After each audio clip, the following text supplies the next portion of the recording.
Iran और America के बीच हुए कथित सीजफायर समझौते को लेकर नया विवाद खड़ा हो गया है।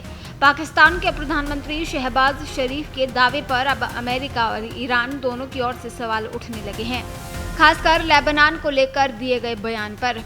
पाकिस्तान के प्रधानमंत्री शहबाज शरीफ की अमेरिका ईरान के बीच कथित मध्यस्थता वाली सीजफायर डील की फिर से पोल खुल गई है। शहबाज शरीफ ने बुधवार को अमेरिका के राष्ट्रपति डोनाल्ड ट्रंप के सीजफायर ऐलान के बाद सोशल मीडिया प्लेटफॉर्म एक्स पर पोस्ट किया था कि ईरान, अमेरिका और अमेरिका के सहयोगी देश लेबनान समेत सभी देशों ने 2 हफ्ते के लिए हमले रोकने और वार्ता के लिए युद्ध विराम पर सहमति दे दी है। लेकिन अब अमेरिकी व्हाइट हाउस ने इस दावे को खारिज करते हुए कहा है कि लेबनान कभी भी इस 2 हफ्ते के सीजफायर समझौते का हिस्सा नहीं था और इसकी जानकारी सभी पक्षों को पहले ही दे दी गई थी। दरअसल युद्ध विराम की घोषणा के बाद भी इजराइल लगातार लेबनान में हिजबुल्लाह के ठिकानों पर तेजी से हमले कर रहा था। इसके विरोध में पहले ईरान ने सीजफायर समझौते के तहत खोले गए स्ट्रेट ऑफ होर्मुज को फिर से बंद कर दिया। इसके बाद ईरान के विदेश मंत्री सैयद अब्बास अरागची ने शहबाज शरीफ की एक्स पोस्ट का स्क्रीनशॉट साझा करते हुए उसमें लेबनान और अमेरिका के सहयोगी देशों वाली लाइन को हाईलाइट किया।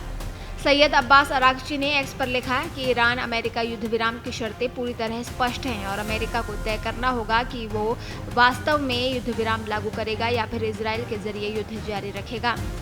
उन्होंने कहा कि दोनों चीजें साथ नहीं चल सकती। उन्होंने आगे कहा कि दुनिया लेबनान में हो रही हिंसा को देख रही है और अब फैसला अमेरिका के हाथ में है। पूरी दुनिया ये देख रही है कि वो अपने वादों पर कितना कायम रहता है। अरागची के बयान के बाद इजराइल के प्रधानमंत्री बेंजामिन नेतन्याहू ने अपने संबोधन में कहा कि ईरान के साथ हुए सीजफायर समझौते में लेबनान शामिल नहीं है। उन्होंने ये भी कहा कि ईरान ने लेबनान में हिजबुल्लाह को पेजर अटैक के बाद बड़ा झटका दिया है। इसके बाद व्हाइट हाउस की प्रवक्ता कैरोलिन लेविट ने भी साफ कर दिया कि लेबनान इस सीजफायर समझौते का हिस्सा नहीं था। वहीं अमेरिकी उपराष्ट्रपति जेडी वांस ने पाकिस्तान के प्रधानमंत्री शहबाज शरीफ के बयान को सीधे खारिज कर दिया है। वांस ने साफ कहा कि सीजफायर में लेबनान शामिल नहीं है। जेडी वांस ने शहबाज शरीफ के बयान का सीधा खंडन कर सोशल मीडिया पर कहा, मुझे लगता है कि ये एक तथ्य गलतफहमी की वजह से आया है। ईरानियों ने सोचा कि सीजफायर में लेबनान भी शामिल है, लेकिन ऐसा नहीं था। हमने कभी ऐसा वादा नहीं किया। हमने कभी ये संकेत भी नहीं दिया कि ऐसा होगा। वहीं भारत में इजरायल के राजदूत रूवेन अजार ने उसकी मध्यस्थ की भूमिका पर सवाल खड़े किए हैं। इजरायली राजदूत रूवेन ने अमेरिका ईरान के बीच चल रही सीजफायर की बातचीत में मध्यस्थ के रूप में पाकिस्तान की भूमिका पर संदेह जताया है। उन्होंने कहा, इजरायल इस्लामाबाद को एक विश्वसनीय पक्ष के रूप में नहीं देखता है।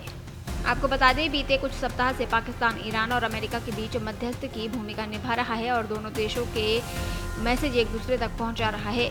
रूवेन अजार ने कहा, हम पाकिस्तान को एक भरोसेमंद पक्ष के रूप में नहीं देखते। मुझे लगता है कि संयुक्त राज्य अमेरिका ने अपने निजी कारणों से पाकिस्तान की मध्यस्थता का इस्तेमाल करने का फैसला लिया है। हमने अतीत में देखा है कि कैसे संयुक्त राज्य अमेरिका ने कतर और तुर्की जैसे समस्याग्रस्त देशों का इस्तेमाल हमास के साथ समझौता कराने के लिए किया है। हमारे लिए हम जो परिणाम देखना चाहते हैं उस मामले में अमेरिका के साथ तालमेल बनाए रखना बहुत महत्वपूर्ण है।